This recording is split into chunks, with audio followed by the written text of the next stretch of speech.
Hey y'all! Chris and I are here today to update you on our move to Costa Rica.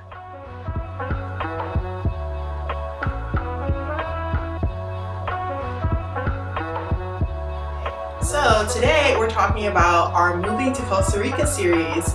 So what we're going to do is give you guys a monthly update on where we are on our big move to Costa Rica. In this video, since this is our first one, we want to bring you up to date as far as everything we've done from thinking about moving abroad to where we are today on our big move to Costa Rica. So we are going to get started. Chris, do you want to start us off? Sure. In May of 2020, we started thinking about what it would look like for us to move abroad and what it would take. And as the weeks went by, that conversation started getting a little more serious, and we started making steps towards that direction of moving outside the United States. So one of the first steps we did is put together a list of what we wanted our life to look like outside the United States, and wherever we move, wherever our new home is, what that new home had to offer us. So one of the first things on that list was, what does that state's government look like? We don't want to give up any rights that we already have as United States citizens, so we're looking for some sort of democracy. And that state needs to be U.S. expat friendly. Also, we want an economic system that is friendly to entrepreneurs. We're both business owners, so we're looking for a country that likes business owners and allows us to start businesses, run businesses, and profit from those businesses. Wherever we go has to be race friendly for obvious reasons. They also have to be accepting of interracial relationships. We need a place where we can feel safe as individuals, as a couple, and a safe place to start a family. Universal health care was a big ticket item on our list. Yeah, for sure. We believe that all citizens should have access to quality medical services, environmentally conscious. So Jazz and I are pretty environmentally conscious people, and we're looking for a community that is also that way, like-minded people. We rely on Mother Nature to take care of us, so in turn we have to take care of her. That's just how it works.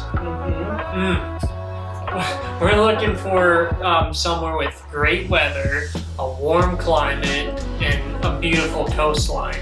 Now, I know there's an argument you can find that in the United States on the West Coast, but unfortunately California is super expensive. Yeah. And it's not in our budget to move to the West Coast and to live on the beach. So we're looking for that package in a country where we can live affordably on the beach. And as of now, Jazz and I speak one language, and I bet you can guess what that is. It's English. I kind of speak English. But anyway, we want to move to a country that has English as in the top two spoken language. It doesn't have to be the number one spoken language, but just, a second language, very common there. So, that's also a pretty obvious reason. We only speak English right now. We plan to learn other languages, but, we need to have a good footing, a place to start, right? So English is a requirement for us. Now, after we put that list together, we narrowed it down to two countries. Beautiful New Zealand and Costa Rica. And Costa Rica ended up winning out for three specific reasons. So, number one reason it won out is because its proximity to the United States.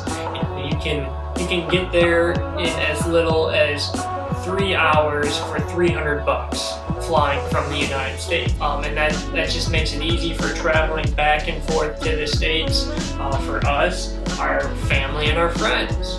Hope we're encouraging visitors. Come on, visit us. Affordability, right? So cost of living.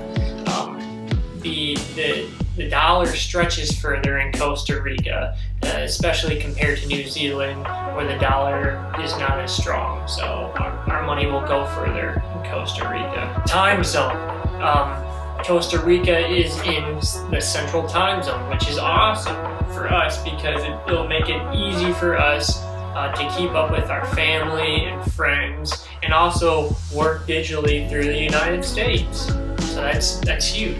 So once we had that long list of things that we knew we wanted in Costa Rica, we decided on it. It was time to start making a plan to actually get there.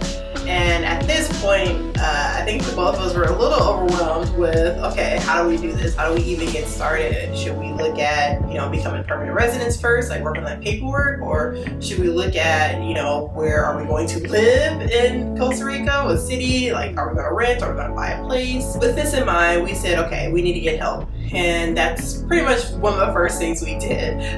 We reached out to a Costa Rica expat consultant named Sarah Elena, and we've been working with her ever since. So what Sarah Elena does is she pretty much makes that transition from moving from your home country to Costa Rica as smooth as possible.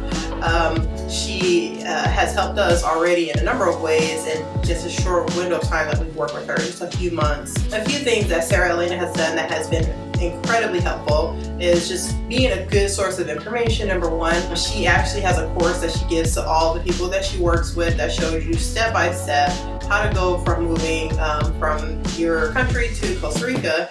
And I mean, she has everything from like getting your pets there, like paperwork that you need to get together, how to move, like figuring out a budget, a number of different resources that are just incredibly helpful. And she helps us decide where we wanted to start living because we think Costa Rica is just beautiful. We researched a number of cities and places and couldn't figure out which one we liked more. And after talking to her, we finally decided on a place.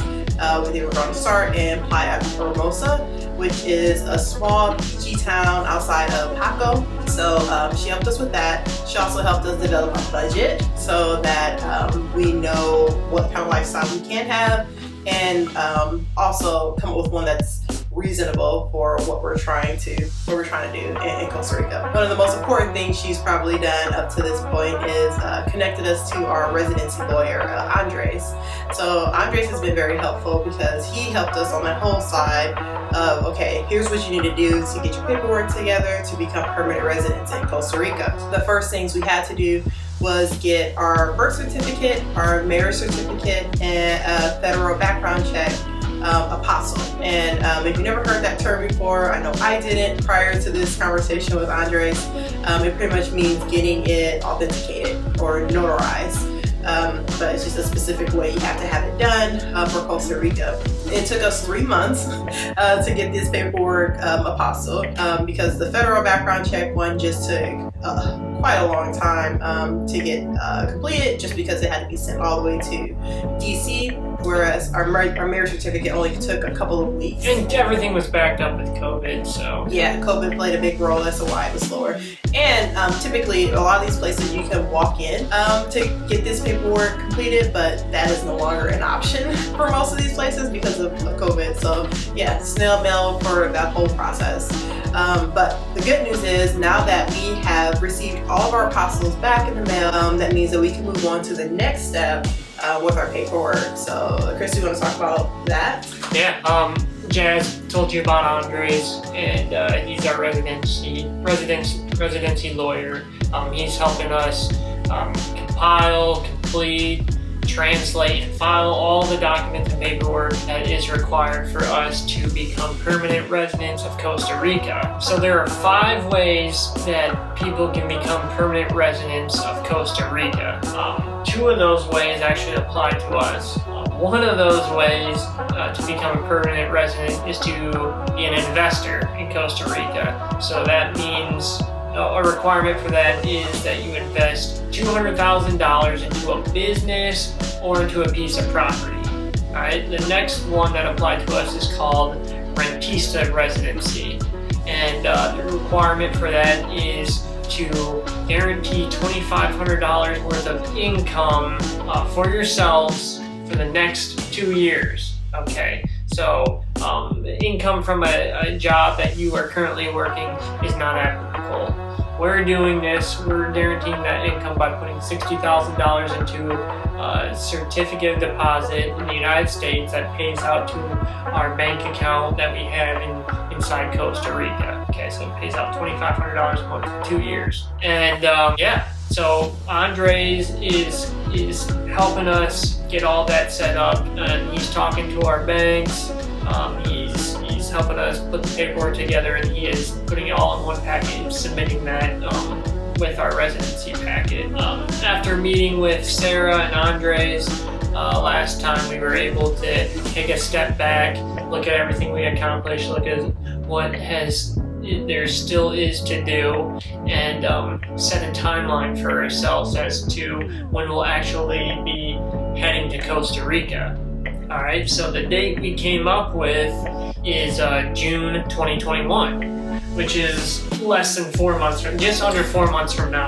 Yeah. So there's a lot of work to be done in a little bit of time, and some of those things that we'll be doing is selling our investment properties, selling everything we have in our 1,500 square foot home, because we want to travel light. You know, it's a lot less expensive to travel light. So we're getting rid of everything. It's a fire sale. And that includes our personal home, our cars, etc. And then just tie up any loose ends here. Cancel subscriptions and close accounts that we don't use. Say goodbye. So we're off to a great start, but there's still quite a bit left on our to-do list. One thing that we can knock off our to-do list, outside of the paperwork that we've completed, is we sold one of our real estate investing properties.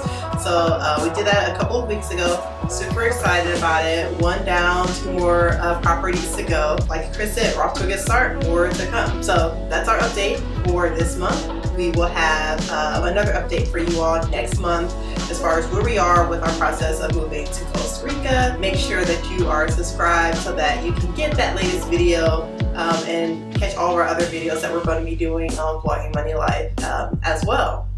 Yeah, so if you have any questions that we haven't answered through this video, be sure to leave them in the comment section below, and we'll add those to our next video. We'll answer those questions then. And if you're liking what you're seeing, make sure you hit the like button, and that's huge for us. That really helps us out. But that's all we have for now, so we'll see you next week.